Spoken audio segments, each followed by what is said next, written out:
দলটিকে যদি স্বাভাবিকভাবে মরতে দিতেন তাহলে কিন্তু মানুষ ফিরেও তাকাতো না, কিন্তু দলটিকে আপনি নানানভাবে কর্নার করার মধ্যে দিয়ে আপনি কিন্তু দলটিকে আরো শক্তিশালী করছেন। গত 15 বছর আওয়ামী লীগের জন্মের পরে এত শক্তিশালী অবস্থা আওয়ামী লীগের কখনো ছিল না। গত 15 বছর আওয়ামী লীগ ক্রমাগত ইলেকশন ম্যানুফ্যাকচার করার মাধ্যমে ক্ষমতায় থাকতে থাকতে তারা সেই শক্তিটা অর্জন করেছে। পুলিশ প্রশাসন বিচার বিভাগ সবকিছু তাদের করায়ত্তে ছিল। সেই সময়ে আমি আওয়ামী লীগের বিরুদ্ধে খুব শক্তভাবে কথা বলেছি, এবং প্রতিপক্ষ যখন শক্ত থাকে শক্তিশালী থাকে তখনই প্রতিপক্ষের সঙ্গে লড়াইটা করা যায়।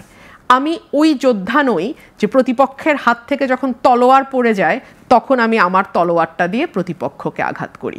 আজকে আপনার অনুষ্ঠানের মাধ্যমে আমি খুব স্পষ্ট করলাম।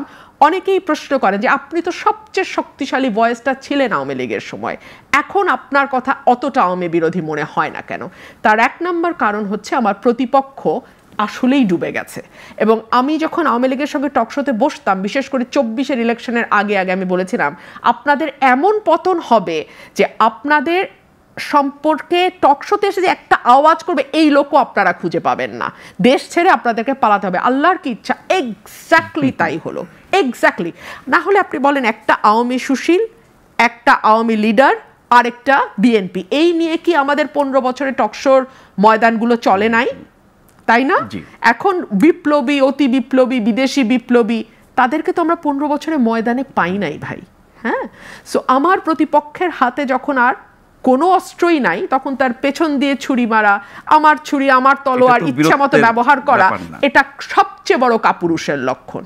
ইশাকা মানসিংহের সেই যুদ্ধের মতো। অ্যাবসলিউটলি, এটা সবচেয়ে বড়। এবং আমি সেই কাপুরুষ পরিবার থেকে আসি নাই, আমার রক্ত সেই কাপুরুষতাকে সমর্থন করে না। সো যেটা ন্যায্য, যেটা ন্যায়সঙ্গত আমি সেটাই বলবো। এটা কার পক্ষে গেল কার বিপক্ষে গেল আমার কিচ্ছু যায় আসে না। এখন দেখুন আওয়ামী লীগের যেই নিষেধাজ্ঞাটা, হ্যাঁ, এবং আওয়ামী লীগের বক্তব্য প্রচার করলে তার ব্যাপারে শাস্তি দেয়া হবে, ফেসবুকে আওয়ামী লীগের পক্ষে কথা বললে তার ব্যাপারে ব্যবস্থা নেওয়া হবে, ফেসবুকে আওয়ামী লীগের কোনো ভিডিও দিলে তার ব্যাপারে ব্যবস্থা নেওয়া হবে।